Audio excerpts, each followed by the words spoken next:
হরে কৃষ্ণ বন্ধুরা, রিয়াজ ব্লগ চ্যানেলের সকল ভক্তবৃন্দকে জানাই সুস্বাগতম।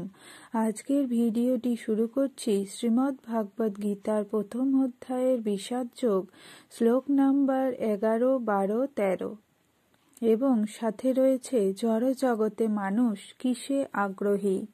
আশা করি আজকের ভিডিওটি পেয়ে আপনারা খুবই উপকৃত হবেন। তাই সকল ভক্তবৃন্দের কাছে আমার একটাই অনুরোধ রইল, ভিডিওটি যদি ভালো লেগে থাকে তাহলে অবশ্যই চ্যানেলটি সাবস্ক্রাইব করে দেবেন। একটু সাথে ও পাশে অবশ্যই থাকবেন।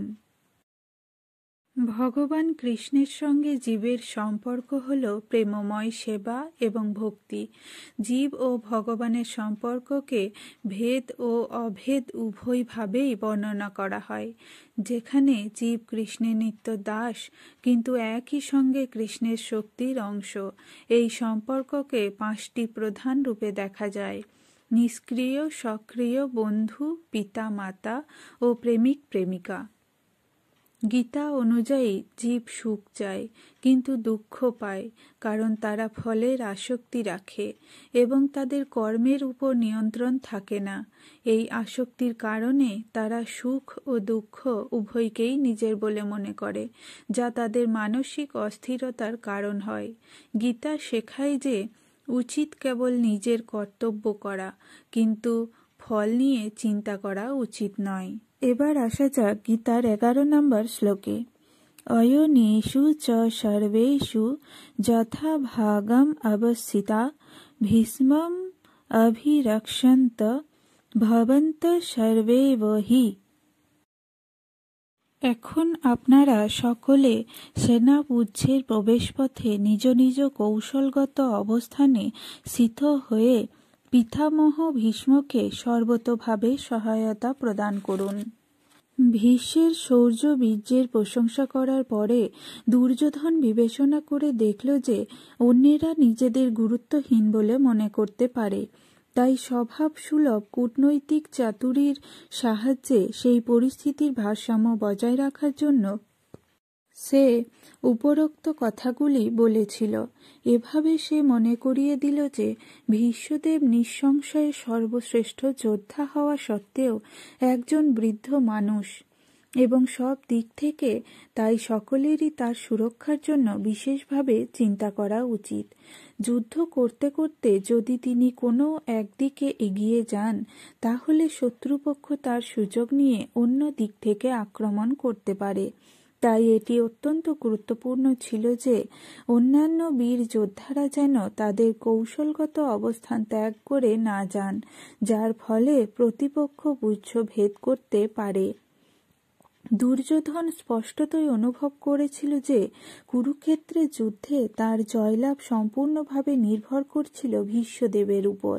সেই যুদ্ধে ভীষ্মদেব ও দ্রোণাচার্য যে তাকে সম্পূর্ণভাবে সহযোগিতা করবেন সে বিষয়ে সে নিশ্চিত ছিল, কারণ সে ইতিপূর্বেই দেখেছিল যখন হস্তিনাপুরের রাজসভায় সমস্ত রাজপুরুষের সামনে দ্রৌপদীর বস্ত্রহরণ করা হচ্ছিল, তখন তাদের প্রতি অসহায় দ্রৌপদীর আকুল আবেদনে সাড়া দিয়ে তারা একটি কথাও বলেননি। সে জানত যে তার 2 সেনাপতি পাণ্ডবদের প্রতি স্নেহ পরবশ ছিলেন, কিন্তু পাশা খেলার সময় তারা যেমন তাদের স্নেহ প্রবণতা বর্জন করেছিলেন, এই যুদ্ধেও তারা তাই করবেন। এবার আসা যাক শ্লোক নাম্বার 12। তস্য সঞ্জনয়ন হর্ষম কুরু বৃদ্ধ পিতামহ সিংহনাদম বিনদ উচ্চৈ শঙ্খম দধ্নৌ প্রতাপবান। তখন কুরু বংশের বৃদ্ধ পিতামহ ভীষ্ম দুর্যোধনের হর্ষ উৎপাদন করে সিংহের গর্জনের মতো অতি উচ্চনাদে তার শঙ্খ বাজালেন। কুরু রাজবংশের পিতামহ দুর্যোধনের হৃদয়ের ভাব বুঝতে পেরে তার প্রতি স্বাভাবিক করুণাবশত সিংহের মতো উচ্চনাদে তার শঙ্খ বাজিয়ে তাকে উল্লসিত করার চেষ্টা করলেন। পরোক্ষভাবে শঙ্খধ্বনির মাধ্যমে তিনি তার হতাশাচ্ছন্ন পৌত্র দুর্যোধনকে জানিয়ে দিলেন যে এই যুদ্ধে জয়লাভ করার কোনো আশাই তার নেই। কারণ ভগবান শ্রীকৃষ্ণ ছিলেন তার বিপক্ষে, কিন্তু তবুও যুদ্ধ করাই ছিল তার কর্তব্য এবং এই ব্যাপারে তিনি কোনো রকম অবহেলা করতে চাননি। এবার আসা যাক 13 নম্বর শ্লোকে। তত সংখ্যা চ ভের্য চ পনবানক গোমুখা সহসা এব অভ্যহনন্ত স শব্দ তুমুল অভবৎ।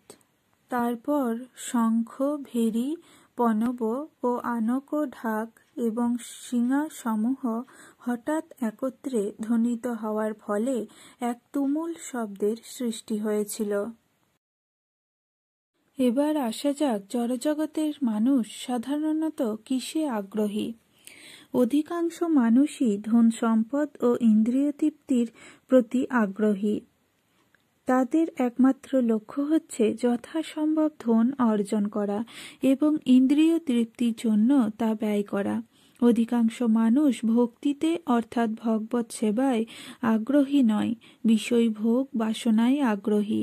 বিষয়াসক্ত ব্যক্তিদের কার্যকলাপ শ্রীল সুখদেব গোস্বামী বর্ণনা করেছেন।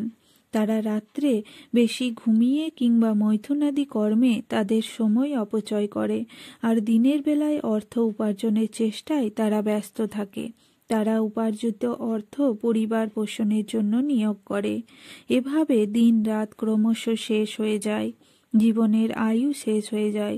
শ্রীল প্রভুপাদ বলেছেন, এই প্রকার ব্যক্তিরা কখনো জীবনের মাহাত্ম্য বুঝতেও চেষ্টা করে না। ভগবান কে, জীবাত্মা কি, ভগবানের সঙ্গে কি সম্পর্ক ইত্যাদি সম্বন্ধে তারা কখনো ভেবে দেখে না। একজন ছাত্র নিয়ম মতো যদি পড়াশোনা করে চলে, তবে যখন পরীক্ষার দিন উপস্থিত হয় তখন সহজে সে পরীক্ষায় উত্তীর্ণ হতে পারবে। এই ব্যাপারটি যেমন নিশ্চিত, তেমনি সারা জীবন নিয়ম নিষ্ঠার সহিত যিনি ভগবত ভজনা করেন সেই ভক্ত অবশ্যই জড়জগৎরূপ পরীক্ষা ক্ষেত্রে সহজে উত্তীর্ণ হয়ে নিত্য ভগবত সেবায় নিয়োজিত হতে পারবেন। এতে সন্দেহের কি আছে? পরম নিয়ন্তা ভগবান শ্রীকৃষ্ণ বলেছেন, যখন এই অনিত্য দুঃখময় মর্ত্যলোকে মনুষ্য দেহ ধারণ করেছ, তখন আমাকেই ভজনা করো।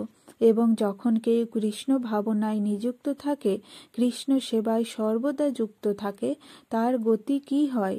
শ্রীকৃষ্ণ বলছেন, সম্পূর্ণরূপে আমাকে আশ্রয় করে তুমি অবশ্যই আমাকে লাভ করবে। এই ভাগবত কথা যদি আপনাদের ভালো লাগে অবশ্যই কমেন্টে জানাবেন। রাধে রাধে।